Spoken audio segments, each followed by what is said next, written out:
Hello दोस्तों, सभी भाई को नमस्कार, राम राम, गेशी हो हर्ष कच्छ गुजराती यूट्यूब चैनल पे सभी दर्शकों का स्वागत है। तो दोस्त, अभी इस वीडियो में दिख रही बच्ची की बात करें तो प्योर सिंधी नस्ल की बच्ची है, नाम है शक्ति।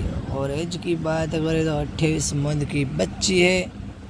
और ओनर की बात करें तो जयराज सिंह, रायपुर, कच्छ। और सवार की बात करें तो समीर भाई राजाड़, राजस्थान।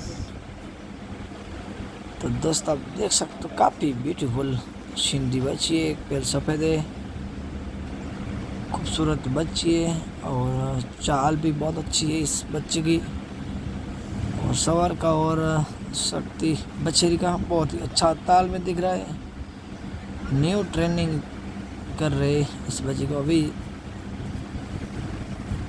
स्टार्ट की है, काफ़ी खूबसूरत चलती है।